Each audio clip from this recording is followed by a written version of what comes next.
নমস্কার, আমি জ্যোতিষ জ্ঞান কেন্দ্র থেকে শ্রী সুব্রত ভারতী কথা বলছিলাম।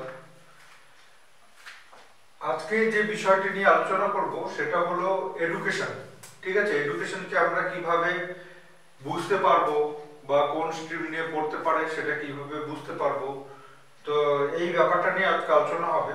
বিশেষ করে তো প্রথমে বুঝতে হবে এডুকেশনে কেমন হবে বা তার হায়ার এডুকেশনটা আছে কি নেই, এটা আগে সবচেয়ে আগে বোঝার ব্যাপার আছে। তার ব্রেন ওয়ার্ক কেমন, তার মাইন্ড ওয়ার্ক কেমন, এটা না বুঝলে কিন্তু এডুকেশনের ফান্ডা সঠিকভাবে ক্লিয়ার হবে না। তো সবচেয়ে আগে আমাদেরকে দেখতে হবে যে একটা স্টুডেন্টের কনসেন্ট্রেশন, ব্রেন ওয়ার্ক এবং মাইন্ড ওয়ার্ক এই দুটো সঠিকভাবে হয় কি হয় না। ঠিক আছে, তো যদি ব্রেন ওয়ার্ক আর মাইন্ড ওয়ার্ক সঠিকভাবে ঠিকঠাকভাবে কাজ করছে তখন কিন্তু বোঝা যাবে যে সেই স্টুডেন্টটার পড়াশোনা হতে পারে। একটা স্টুডেন্টের যদি ব্রেনই সঠিকভাবে বা মেমোরি সঠিকভাবে কাজ না করে তখন কিন্তু মানে খুব ডিস্টার্ব হয়ে যায়, মানে এডুকেশনটাই এন্টায়ার ডিস্টার্ব হয়ে যায় তখন। তার কারণ এডুকেশন মানে তো সাধনা, স্মরণ শক্তি, অধ্যাবসায়, এই টোটালটাই হচ্ছে ব্রেন ওয়ার্ক এবং মাইন্ড ওয়ার্কের সাথে রিলেটেড। সেই জন্য এই দুটোকে সবচেয়ে আগে দেখতে হবে, বুঝতে হবে ব্যাপারটা। তো আমরা যেখান থেকে ব্রেন ওয়ার্ক দেখবো সেটা হলো লগ্ন, লগ্নস্থানের অধিপতি গ্রহ কে, লগ্নের মধ্যে কে বসে আছে, মানে এই দুটো ব্যাপারকে আগে বোঝার চেষ্টা করব। এই জন্মকুণ্ডলীর মধ্যে দেখা যাচ্ছে যে লগ্নের অধিপতি গ্রহ হলো সিংহ লগ্ন, লগ্নের অধিপতি গ্রহ হলো রবি। তো রবিটা কোথায় বসে আছে? সপ্তম ভাবে বসে আছে। This is very good. ঠিক আছে, অর্থাৎ তার ব্রেনটা সবসময় বিজনেস ম্যাটার নিয়ে বেশি কাজ করে। ঠিক আছে, এবং রবিটার নেক্সট স্টেপে যে গ্রহটা বসে আছে সেটা হচ্ছে বুধ। বুধটা হলো দ্বিতীয় ভাবের অধিপতি এবং 7, 8, 9, 10, 11 এবং লাভ ভাবের অধিপতি। ঠিক আছে, তো সুতরাং এখানে কিন্তু যেটা বোঝা যাচ্ছে সেটা হচ্ছে যে ওর মানে এটা কিন্তু কারো পার্টিকুলারলি জন্মকুণ্ডলী বা জন্মছক না। আজকে হলো 14 তারিখ, 14/2/2025। আজকের প্ল্যানেটারি সিচুয়েশন অনুসারে আমি এটা ডিসকাস করছি। ঠিক আছে, আজকে যদি কারো জন্ম হয়ে থাকে এবং তার কারো যদি সিংহ লগ্নতে জন্ম হয়ে থাকে তো সুতরাং তার দেখা যাবে যে রবি যেহেতু বিজনেসের ঘরে গিয়ে বসে আছে এবং তার নেক্সট স্টেপে বুধ বসে আছে, সুতরাং এখানে তার ব্রেন ওয়ার্ক সবসময় ভালো, ব্রেন ওয়ার্কটা খারাপ হবে না। ঠিক আছে, এবার আমরা দেখতে হবে চন্দ্র, তার মাইন্ড ওয়ার্ক এরকম। তো দেখা যাচ্ছে যে চন্দ্রটা লগ্নেই বসে আছে, এটা খুব শুভ। সিংহ রাশি যাদের তারা খুব বেসিক্যালি খুব ভালো হয় এবং তাদের মানে নিজস্ব মাইন্ড কন্ট্রোলিং পাওয়ার যথেষ্ট পরিমাণ ভালো থাকে। কিন্তু একটা ব্যাপার, আমাদের একটা জিনিস খেয়াল রাখতে হবে, যে কোনো গ্রহ তার সামনের যদি কোনো গ্রহ থাকে বা পিছনে যদি কোনো গ্রহ থাকে তাদের এনার্জি নিয়ে কাজ করে। ঠিক আছে, তো চন্দ্রের নেক্সট স্টেপে দেখা যাচ্ছে কেতু আছে। কেতুর কারণবশত কিছুটা খামখেয়ালিপনা তৈরি হতে পারে, কিছুটা ল্যাক অফ কনসেন্ট্রেশন আসতে পারে, কিছুটা মানে যেটাকে বললাম খামখেয়ালিপনা, সেটা হচ্ছে কেতুর কারণে খামখেয়ালিপনা, রাহুর কারণে ওভার থিঙ্কিং, খামখেয়ালিপনা, এই সমস্ত ব্যাপারগুলি আসে। তো কিছুটা হতে পারে। হ্যাঁ, এইবার দেখবো হচ্ছে এডুকেশন যেখান থেকে আমরা বিচার করি সেটা হচ্ছে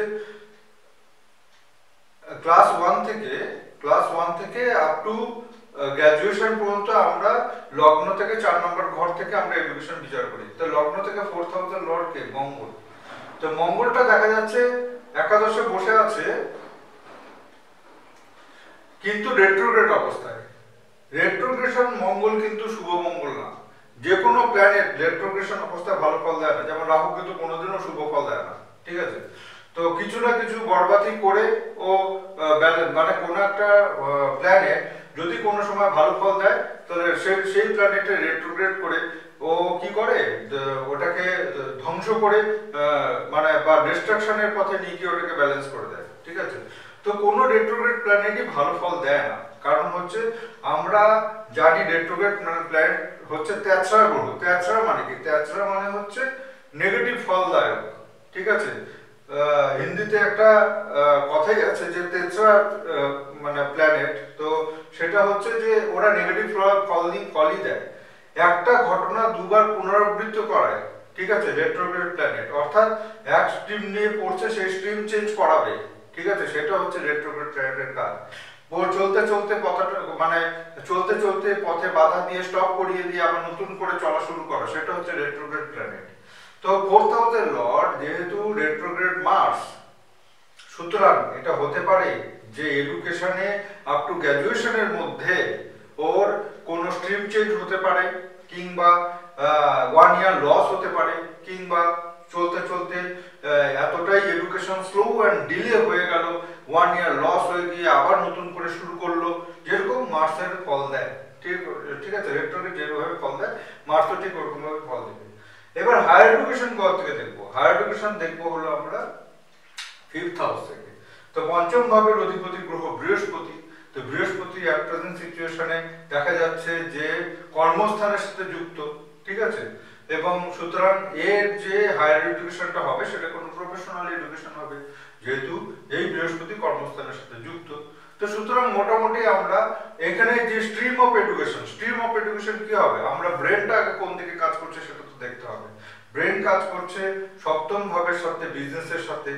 এইবার দেখা যাচ্ছে যে পঞ্চম মানে হায়ার এডুকেশনে কারক গ্রহ বৃহস্পতি দেখা যাচ্ছে যে শুক্রের ঘরে, যেখান থেকে আমরা অর্থ উপার্জন বুঝি, কালপুরুষের যেখান থেকে অর্থ উপার্জন বুঝি সেখানে বসে আছে।